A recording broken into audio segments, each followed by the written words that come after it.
3 2 1 ምናልባት ብዙዎቻችሁ እሱን ዩቲዩብ ላይም ሆነ ቲክቶክ ላይ ልታውቁት ትችላላችሁ።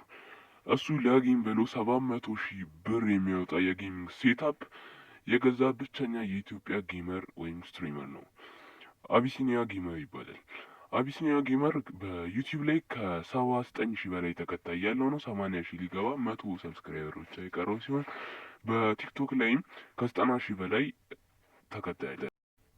ዩቲዩብ ላይ ስትሪም ካረገ ብዙ ጊዜ የቆየ ሲሆን ለዚህም ለምንድን ነው ከዩቲዩብ ላይ ስትሪም ካረግ የቆየው ሲባል አዲስ የከፈተው ጌም ዞን ላይ ስራ እንደበዛበት ይናገራል። ስትሪም ወደ ማድረግ እመለሳለሁ ቢቆይም እስካሁን ድረስ አልተመለሰም። አቢሲኒያ ጌመር ብዙ ጌሞችን ስትሪም ያደርጋል። ከነዛም መካከል ፐብጂ፣ ዋርዞን፣ ፎርትናይት የመሳሰሉት ተጠቃሽ ናቸው። ከስቶሪ ጌም ደግሞ ጂቲኤ ፋይፍን ሬድ ዴድ ሪደምሽንን መጥቀስ እንችላለን ማለት ነው። አቢሲኒያ ጌመር ከስትሪሙ ቢጠፋም እንኳን ዩቲዩብ ላይ ምን አይነት ጌሞችን መጫወት እንዳለብን ሪኮመንድ ያደርጋል ማለት ነው። ከቲክቶክ አልጠፋም።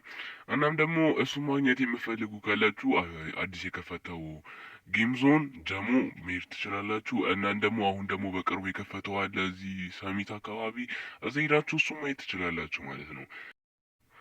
እናም ደግሞ የፐብጂና የኢፍሲ ቶርናመንት እያዘጋጀ ነው። እዛ ሄዳችሁ መመልከት ትችላላችሁ። እናም እሱ እንደ ጌመር ሆንክ ተብሎ ሲጠየቅ በኮሮና ሰዓት ምክንያት ምንም አይነት ስራ አልነበረም እና ከዛ በኋላ ያንን አጋጣሚ ተጠቅሞ ጌሚንግ እንደጀመረ በወቅቱ ብዙ ሰብስክራይበር ያላገኘ ቢሆንም ቀስ በቀስ እያደገና አሁን ያለበት ደረጃ እንደደረሰ ይናገራል ማለት ነው። እናም እስካሁን ስለ አቢሲኒያ ጌመር በትንሹ አይተናል ማለት ነው። ለዚህ ቻናል አዲስ ከሆናችሁ ሰብስክራይብ ማድረግ እንዳረሱ፣ ቪዲዮን ከተመቻችሁ ላይክ ማድረግ እንዳረሱ። ይመቻችሁ።